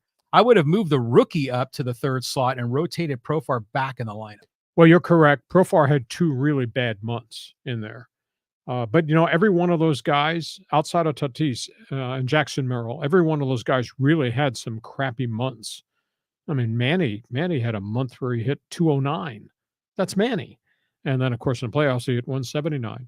Arise had a really bad month. Now, that might have been linked to the thumb injury. But every one of those guys had some substandard months. The season is such a grind. My God, John, it's 162 games. It's 6 months. And those guys played every minute of every game. You know, at the end of the season, I think the burning question is, what did you do with Jackson Merrill? Should you have bumped him up? I mean, he was hitting pretty well. He had one spell in early spring where he might have hit 220. And I thought, oh, pitching's caught up to him. And then we get to the next month on the calendar and he's hitting home runs. And then you obviously saw the amazing hot spell. So, you know, did they need to rework it? They got a tough call with Profar. And Mikey, you raise a good question. Because he played on the minimum contract because they signed him so late after Colorado gave up on him. And now he's hired Scott Boras. And Boras he's going to give A.J. Preller a notebook this thick with all this statistical data, because that's the sales presentation they make on behalf of everybody. And he's going to probably ask for $10 million. Well, I'm not giving, this was a career year. Profar hit 280, career year. But he was 240 for the rest of his life. Mm-hmm. And then he didn't hit in the playoffs. I'm not going from a 1.5 base to 10 million just because Scott Boras said, read the story. Because we're talking about super utility guy who had a career year. Would I give him 5 to start? Yeah, maybe I give him 5 with bonus things if dude hits 300. But again, at the end of the season, what happened? So tough call. Padres got tough calls. Like I said, they got 7 players they got to make decisions on. I remember it was like roughly in mid-June. And Profar was hitting like 350 or something like that. And he was leading the league, I think, in OPS or near the very top. And I was thinking, holy crap, Profar. And then I remember his kid came out, was lobbying for him to get to the All-Star game. That was a fun story. I like Profar, the dude. But it is true. He definitely tailed off. I think the tail off began in late June, because I remember going into the All-Star break, he had cooled off. The innings pile up on you. And he's slightly built. Yeah. We're not talking about, you know, man mountain here. The wear and tear factor on these guys is just absolutely amazing. So, you know, that's why I thought Jackson Merrill was going to tail off. He did not. He just hung in there, and he hit beyond everybody's expectations. And then he went to the new position. He played like he'd been out there his entire life. And it was pretty impressive. And he's kind of a student of the game too. So I hope they keep Profar, you know, but I'm not paying him $10 million because Scott Boras is on the phone.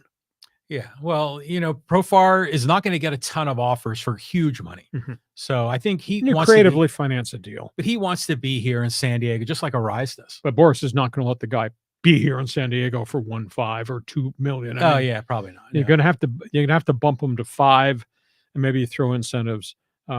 Jackson Merrill deserves more than the second-year minimum of $800,000, so maybe you bump him to 3 or 4 with incentives. The Arise thing is a tough call because according to arbitration charts, he's going to go from 8.5 to probably 14.6. But are you going to give a 14.6 contract to a singles hitter who doesn't play a good position defensively, doesn't run the bases, and has no power? 14.6 or 14.8, whatever, singles hitter, that's a lot of money. There's a huge debate online about the value of Luis Arise, because his numbers don't necessarily show the value that he brings by putting the ball in play all the time. I tend to like the guy. Should he be batting lower in the order rather than get a guy on base who can't run the base as well? Would you be better served to have him batting 5th or 6th when you got the big bats on the bases and he puts the ball in play that way? Yeah, well, I don't think he's a leadoff guy. He's no Ricky Henderson. No. But I thought 2 would be a good spot in the lineup, but you're right, man. Yeah, 6 could work. Maybe even if he clogs up the bases, that's an issue. Yeah. So that's where we are. November into December, going to be very interesting in Padreville just because of the contracts they've got to hand out. And we've talked a little bit about Cease. We haven't talked about Michael King, and then there's Tanner Scott, if they could keep him. But man, he's going to get a lot of money on the open market as a legitimate closer. Roy in the live chat's been saying that Tanner Scott's going to the Dodgers next year. Anything's possible. He's trying to stick it to the Padre fans. Okay, one more here. Okay, let's go here. We'll talk a little bit of Chargers football, and this is from 619 Ivan. Technically, there's only 3 or 4 teams worth of being called good teams in the NFL. So if you beat any of the other 29 teams, it doesn't matter because they are bad teams that anybody can beat. Terrible take. Go back to talking about baseball. No, thank you for the vote of confidence about the content and the topics on the table. Hey, at the end of the day, they got bludgeoned by a substandard Pittsburgh Steelers offensive team. At the end of the day, they got beat by Arizona, which was 2-4 and played really erratically. So how really good are the Chargers? Yes, they have 3 wins, but look at who they beat. They got a Raider team that is listless. You got a Carolina team, which is on the floor, face down, and got a Denver team that's in the middle of it's going to be a long rebuild with a rookie quarterback. Those are the 3 they beat. Now, I thought they'd be 7-1. They're sitting there at 3-3. Now, they should beat New Orleans and they should beat Cleveland because Cleveland's lost all its key players. So that'd make them 5-3. But 5-3 is a bit of a far cry from 7-1. And by the way, you still got to play Kansas City twice. And they played them once already, right? Yeah. No, they have not. No. So, did they? I guess they did. I think they lost to the Chiefs. Yeah, I'm sorry. My bad. But they still got a bunch of key games that have to be played, and they got to go play the Raiders at the end. They got to go to Kansas City at the end. So they got to go to Denver at the end. So there's a lot of stuff that still has to happen. I thought they'd be 7-1 and instead they'll be 5-3 and with a bunch of injuries. And I'll be glad to talk baseball with you anytime, Ivan, because I can cover that too. Well, it's interesting to talk about how many bad teams there are because you go back in history, there's always been, the Tampa Bay Buccaneers going 0-16 or whatever it was. There's always been a lot of bad teams. But in your opinion, was there a golden era in the NFL where we saw so many stars and such dynamic play and we really didn't have any horrible teams? With the salary cap and everything, the methodology of business and the NFL is everybody be 500, which means we put great games. But you do have eras. You have eras of great players. I mean, the 49er era with Bill Walsh, with Montana, then Steve Young, that was absolutely phenomenal. The era of Belichick and Tom Brady, that's a special era. That once in a lifetime for a franchise. Now, the rest of the league could be mediocre, et cetera, as Ivan alludes to. But the NFL business is if you do a good job in player personnel, because we all operate by the same financial rules. If you do it and don't get guys hurt, you should be able to put a good product on the field. Doesn't always work that way vis-a-vis look at what the Cleveland Browns have become. But so yeah, there've been great stretches of time with great teams, Dan Marino and Miami, and obviously what Brady did with 6 rings. And look, you got to have things fall in place. Do you draft well? Do you have a good quarterback? Do you get a stroke of luck and don't get guys hurt? Yeah. And otherwise, if you don't draft well, if you waste money on the salary cap and you make mistakes and you get burned, that's who you are. And that's your management team more than anything else. Organizations win titles. Organizations find the right players, pay the right players, draft the right players, and if they do go into free agency, get the right players. Organizations fail because you're Mike Brown in Cincinnati, you're Bidwell in St. Louis, or at this point, Haslam up in Cleveland. That's a long answer. You asked. That's the end of Philosophy 101 today. Thank you for coming to class. You know, for me, that the Niners in the 80s was for me a state of the art. Because think about the big teams that they faced. The Redskins were really good. You know, the Cowboys were good. The Giants were really good. The Bears were really good. And then even in the late 80s, if I recall, the Rams got to be very good too. Short period. Yeah. So that was a pretty nice era. They had a good run. DeBartolo was a great owner.